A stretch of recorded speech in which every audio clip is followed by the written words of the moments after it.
Break سے پہلے ایک بات کہی تھی کہ کیا یہ ایمان کی کمزوری ہے، بلیو ہے ہمارا فیتھ نہیں ہے، یا ہم اسی لیے ونڈربل ہو جاتے ہیں کہ ہمیں صحیح گائیڈنس نہیں ملتی؟ جی کیا فرمائیں گے آپ سے سٹارٹ کرتے ہیں؟ دیکھیں میں چونکہ میں تجربات کے حوالے سے بات کروں گی، میں نے یہ دیکھا کہ جب نور فاطمہ حفظ کر رہی تھیں تو میں نے سب کو بتایا بھائی میری بیٹی حفظ کری، میری بیٹی حفظ کری، جس کو جیسے ابھی بتا رہے جی خوشی، کیونکہ مائیں ہوتی ہیں تو ہم کہتے ہیں نا کہ بہت بڑی بات ہے نا، اتنی بڑی بات ہوئی تو بتانی میں جب سب کو بتانے لگی نا تو اس کا دل ہٹنے لگا۔ ٹھیک ہے، کیا یہ رکاوٹ نہیں ہے؟ رکاوٹ ہی ہو گئی نا کہ ایک بچہ جو ماشاءاللہ دل سے پڑھنے والا وہ کہے کہ اماں مجھے جانا ہی نہیں ہے، مجھے اکیڈمک کرنی ہے، مجھے حفظ کرنا ہی نہیں ہے۔ میں نے یہ آبزرو کیا، پھر میں نے یہ دیکھا کہ میرے پاس بہت اچھی اپارچونیٹی تھی، تو میں نے سب کو بتایا بھائی میں یہ کرنے والی ہوں، بھائی میں یہ کرنے والی ہوں، میں یہ کرنے والی ہوں۔ اچھا نتیجہ کیا ہوا کہ وہ جو چیز تھی نا کہ کچھ اس طرح سے چیزیں بنی کہ وہ نہیں ہو سکا۔ اب میں میڈیا کی بات کرتی ہوں، 2016 میں نے بہت اچھا کام کیا، ہم ساتھ ہی تھے، میں اور شہریار بھائی، اور شہریار بھائی کو میری لائف کا ایک ایک چیز معلوم ہے کہ کس طرح سے ہم نے تو جو بھی دیکھتا ان کو دیکھو، جب ٹی وی کھولیں یہ بیٹھی ہیں، جب ٹی وی کھولیں یہ بیٹھی ہیں۔ ٹرانسمیشنز میں نے مطلب 2016 میں نے ایسا کیا تھا کہ سفر ہی سفر، یہاں سے نکلو وہاں جا رہی، وہاں سے یہاں، اس طرح سے۔ لیکن 2017 میں نا بالکل چینج ہو گیا، سب ٹھپ ہو گیا۔ اب آپ یقین نہیں کریں گی آمنہ، میں بات کرنا چاہتی تھی نا، نہیں ہوتی، لفظ ہی نہیں آتے تھے مجھے۔ میں عربی مجھے نظر آ رہا ہے، سامنے لکھی ہوئی ہے، میں عربی نہیں کہہ پا رہی ہوں، حدیث میرے ذہن میں نہیں آ رہی ہے، میں کہوں یہ کیا ہو رہا ہے میرے ساتھ۔ شہریار بھائی بہت اچھے سے گواہ ہیں اس بات کے۔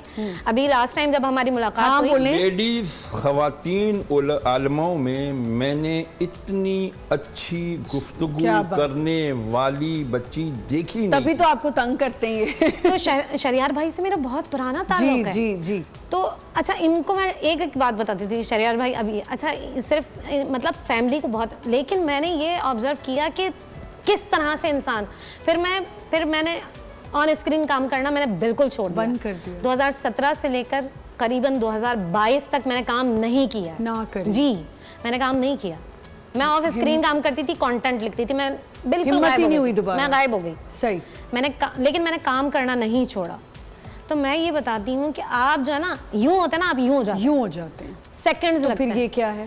تو پھر میں نے آبزرو کیا مسٹیک کہاں ہے۔ ہاں مسٹیک آتی ہیں کیا؟ آپ جب مصروفیات آپ کی بڑھتی ہیں، آپ کے اعمال کم ہو جاتے ہیں کہیں نہ کہیں، یہ آپ کی غلطی ہوتی ہے۔ اور میں پروٹیکٹ نہیں کر رہے۔ ایک اور چیز ہوتی ہے کہ آپ کے اندر نا کہیں نہ کہیں ایک اکڑ آ جاتی ہے، اللہ معافی، میں صحیح بتا، تکبر آ جاتا ہے جو انسان کے اعمال کا نتیجہ جیسا کہ انہوں نے کہا کہ بنتا ہے۔ تو میں یہ سمجھتی ہوں کہ کچھ چیزیں نظر بد کی وجہ سے، کچھ برے لوگوں کی، جیسے انہوں نے کہا نا کہ آپ کو وائبس جو ہے وہ ٹکراتی ہیں، بری وائبس، ان کی وجہ سے آپ کے کام رکتے ہیں اور اس کی وجہ سے آپ مسائل کو فیس کرتے ہیں۔ میرے نزدیک یہ ہے رکاوٹ، اور اس کی وجہ سے آپ بہت مشکل حالات کو برداشت کرتے ہیں۔ ایمان کی کمزوری ہے، یہ اس پہ تھوڑا سا اور بالکل۔ پروردگار عالم ارشاد فرما رہا ہے سورہ بقرہ آیت نمبر 155 کہ ہم تمہیں آزماتے ہیں خوف کے ذریعے سے، تمہارے ساتھ کمی کر کے چیزوں میں، تمہارے جانوں سے، تمہاری مالوں سے، تمہارے پھلوں سے، یا کسی بھی چیز میں کمی کر کے، یعنی غذاؤں میں، چیزوں میں، ثمرات، وہاں پہ لفظ استعمال ہوا۔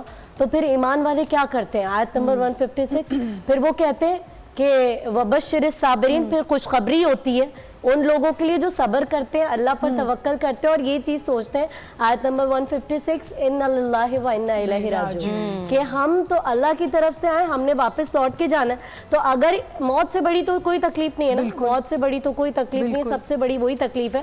تو اگر موت آنے سے پہلے کوئی چھوٹی موٹی تکلیف ہم پر آ جاتی ہے تو وہ بھی ختم ہو جائے گی۔ ہمیں یہ سوچنا چاہیے صبر کیسے کرتے ہیں ایمان والے جو اللہ پر توکل کرتے۔ ایک دعا ہے رسول اللہ صلی اللہ علیہ وآلہ وسلم، میرے مولا آقا تاجدار انبیاء احمد مصطفیٰ محمد مصطفیٰ صلی اللہ علیہ وآلہ وسلم، آپ نے تعلیم فرمائی، اس کا شروع کا حصہ یا ٹکڑا یہی ہے، اِنَّ لِلَّهِ وَإِنَّا إِلَيْهِ رَاجِعُونَ، اللہم اجرنی، پروردگار فی مصیبتی، پروردگار مجھے اس مصیبت میں اجر عطا فرما، وَأَخْلِفْ لِي خَيْرًا مِنْهَا، کہ پروردگار مجھے اس مصیبت میں اجر عطا فرما اور اس کا بہترین نعم البدل مجھے عطا فرما۔ ام سلمہ رسول اللہ کی ایک زوجہ ہے جو جب ان کے شوہر انتقال کر گئے ابو سلمہ, تو وہ یہ دعا پڑھا کرتی تھی اور سوچتی تھی کہ ابو سلمہ سے زیادہ بہترین شوہر تو کوئی ہو ہی نہیں سکتا. جب عدت ان کے مکمل ہو گئی یہ دعا پڑھتی تھی, اللہ پر یقین اتنا تھا کہ جب رسول اللہ نے اپنے عقد کا پیغام بھیجا تو ام المومنین بن گئی. اور یہ وہ ہماری ماں ہے جو 64 ہجری تک جو ہے وہ زندہ رہی, یعنی واقعہ کربلا 61 ہجری میں ہوا, اس کے بھی 3 سال بعد جو ہے وہ آپ اس دنیا سے رخصت ہوئی. تو پروردگار بہترین نعم البدل عطا کرتا ہے انسان کو. اچھا, اب اگر ہم کسی, جو آپ کا کویسچن, کسی مصیبت میں پھنس گئے ہم کیا کریں؟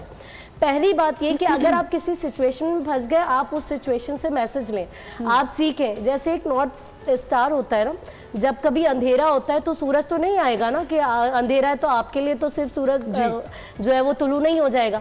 لیکن ایک نارتھ اسٹار ہوتا ہے, اس کو گائیڈنگ اسٹار کہتے ہیں اس لیے کہ وہ ایک چھوٹی سی جو دیا ہوتا ہے, ایک روشنی ہوتی ہے نا, وہ بھی ایک آواز کا کام کرتی ہے. آپ اپنی سچویشن سے, اپنے کرائسس کے وقت میں بھی غور سے دیکھیں, غور سے سنیں, آپ محسوس کریں کہ وہ سچویشن آپ کو کیا سمجھانا چاہ رہی. فار ایگزامپل, کبھی آپ کے پاس نوکری نہیں ہے, آپ گھر پہ ہیں, تو آپ یہ بھی تو سیکھ سکتے ہیں کہ سادگی سے زندگی کیسے گزاری جاتی ہے, اپنے ایکسپینسز کو کٹ ڈاؤن کیسے کیا جا سکتا ہے. آپ یہ بھی تو سیکھ سکتے ہیں کہ فیملی بھی بہت امپورٹنٹ ہوتی ہے, اتنا زیادہ کام کرنا بھی ضروری نہیں ہے. ہر سچویشن سے آپ جو میسج ہے اس کو حاصل کرنے کی کوشش کریں کہ رب آپ کو کیا سمجھانا چاہتا ہے. دوسری بات یہ کہ آپ کے 2 ہتھیار ہیں, ایک صبر اور ایک دعا. آپ نے صبر اس طرح سے کرنا ہے کہ اپنی مصیبت کو آپ نے تھکا دینا ہے. فار ایگزامپل, ابھی جس طرح سے شہریار صاحب نے بات کی مجھے بہت اچھی لگی. اگر کوئی شخص آپ کے سامنے آتا ہے اور وہ شاؤٹ کرتا ہے, وہ چیختا ہے, وہ چلاتا ہے, وہ آپ کو کچھ برا بھلا کہتا ہے, تو آپ نے ریئیکشن دینے کے بجائے ایک اسمائل دینی ہے, ہنسنا ہے. آپ نے اس میں طنز نہیں ہونا چاہیے. دوسرے دن بھی وہی ہوا, تیسرے دن بھی وہی ہوا, تو ایک دن وہ مصیبت جو ہے وہ خود تھک جائے گی. آپ نے جب صبر کرنا ہے نا اور اپنے رب پہ توکل کرنا ہے, انشاءاللہ مصیبتیں اسی طرح سے حل ہو جائیں گی. اور تیسری بات دعا, آپ نے دعا کو کسی بھی سچویشن میں دعا کو نہیں چھوڑنا. یہ جو ہم شکوہ کرتے رہتے ہیں نا, یہ صرف ہمارے ساتھ ہی کیوں ہوتا ہے, اور لوگوں کے ساتھ تو ایسا ہوتا نہیں. آپ جب دنیا پر نظر دوڑائیں گے تو آپ شکر کریں گے پروردگار کا کہ ہم بہت اچھے.